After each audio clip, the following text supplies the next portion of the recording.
यह कहानी है एक ऐसे नौजवान की जो गरीबी में पला बढ़ा, मगर उसके सपने आसमान से भी ऊंचे थे।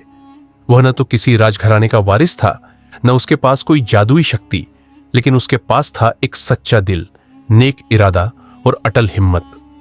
नौजवान और जादुई आसमान की कहानी एक ऐसी नैतिक गाथा है जो हमें सिखाती है कि अगर दिल सच्चा हो, राह मुश्किलें चाहे जितनी हो, इंसान अपने उजाले तक पहुंच ही जाता है। इस कहानी में जहां एक और रोमांच है, वहीं आत्मिक संदेश भी है। यह हमें बताती है कि जादू सिर्फ परियों की कहानियों में नहीं होता। जादू उस अच्छाई में छिपा होता है जो हम अपने कर्मों से फैलाते हैं। यह एक सफर है, अंधकार से रोशनी तक, डर से विश्वास तक और इंसान से प्रेरणा तक। एक दूर दराज पहाड़ियों के बीच बसा गांव था, हरियाली से भरपूर, शांत और सुंदर। वहीं एक साधारण सा लड़का रहता था, आरिफ। उम्र होगी लगभग 20 साल।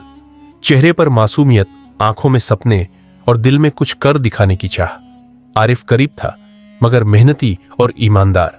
वह गांव के लोगों के खेतों में काम करता, लकड़ियां काटता और जो कुछ मिलता उसमें अपनी मां के साथ गुजारा करता। लेकिन उसकी एक अजीब आदत थी, वह घंटों आसमान को निहारता रहता। लोग कहते, पगला गया है ये लड़का, आसमान में क्या देखता रहता है। लेकिन आरिफ के दिल में कुछ और ही था। उसे लगता जैसे आसमान उसे बुला रहा हो, जैसे वहां कोई रहस्य छिपा हो। एक दिन गांव में एक अजनबी बूढ़ा फकीर आया। उसके हाथ में लकड़ी की छड़ी थी और उसकी आंखों में अजीब सी चमक। वह गांव के पेड़ के नीचे बैठा और आरिफ से बोला, बेटा, तू वो देखता है जो बाकी नहीं देखते, तुझे बुलावा आया है। आरिफ चौंका। कैसा बुलावा बाबा? फकीर बोला, जादुई आसमान का बुलावा। वहां तक वही पहुंच सकता है जो सच्चा, नेक और निडर हो। आरिफ ने कहा, मैं तो गरीब हूं बाबा, मैं कैसे जा सकता हूं? बूढ़ा मुस्कुराया, जो दिल से उड़ना चाहे वो पंख खुद बना लेता है। बूढ़े फकीर ने आरिफ को एक नक्शा दिया। उस नक्शे में एक पहाड़ का रास्ता था जहां एक जादुई पत्थर छिपा था। वह पत्थर उस इंसान को आसमान की रहनुमाई देता था जो अपने दिल से सच्चा होता। आरिफ ने फैसला किया, वही यह सफर तय करेगा। मां ने उसे दुआ दी और एक पुरानी चादर, थोड़ा खाना और एक पानी का मटका दे दिया। रास्ते में आरिफ एक घायल व्यापारी से मिला। व्यापारी रो रहा था, मेरे सारे पैसे लुट गए, मुझे बचा लो। आरिफ के पास ज्यादा कुछ नहीं था, फिर भी उसने अपना खाना और पानी उसे दे दिया। व्यापारी बोला, तू मूर्ख है, तुझे खुद की जरूरत है। आरिफ ने हंसकर कहा, जरूरतमंद को देने में ही असली दौलत है। जब आरिफ आगे बढ़ा तो आसमान से एक चमकदार रोशनी गिरी, जैसे उसकी परीक्षा पास हो गई हो। आरिफ एक घने अंधेरे जंगल में पहुंचा। वहां अजीब अजीब आवाजें आ रही थीं, पेड़ हिल रहे थे, जैसे कोई आत्मा वहां रहती हो। वह डर गया, लेकिन उसे बूढ़े फकीर की बात याद आई। निडर बनो। उसने आंखें बंद की और धीरे धीरे चलते रहा। अंधेरा छंटा, रोशनी फैली और रास्ता साफ हो गया। अंत में वह पहाड़ की चोटी पर पहुंचा। वहां एक गोल पत्थर रखा था जो हल्का नीला चमक रहा था। जैसे ही आरिफ ने उसे छुआ, पूरा आसमान बदल गया। नीला आसमान सुनहरा बन गया। हवाएं तेज चलने लगी और पत्थर हवा में उड़ने लगा। पत्थर ने आरिफ को एक मंत्र सुनाया, जो सच्चाई, दया और धैर्य से चलता है, उसके लिए जादुई आसमान खुलता है। अचानक आरिफ के पैरों के नीचे से जमीन गायब हो गई। वह हवा में उड़ने लगा। उसके हाथों में सुनहरी रेखाएं बन गई और वो धीरे धीरे आसमान की ओर बढ़ने लगा। उसने बादलों को चूमा, चांद को छुआ और तारों के बीच से गुजरा। आरिफ एक नई दुनिया में पहुंचा, जहां धरती सोने की थी, पानी चांदी का और हर जीव मुस्कुराता था। वहां इंसानों की आत्माएं रहती थी जो दुनिया में सच्चाई और अच्छाई फैलाते थे। एक रोशनी उसके पास आई और बोली, तू चुना गया है आरिफ, अब तू इंसानों को अच्छाई का रास्ता दिखाएगा। कुछ समय बाद आरिफ गांव लौटा। अब वह वही साधारण लड़का नहीं था। उसके चेहरे पर तेज था और लोगों को देखते ही उनका दिल बदल जाता।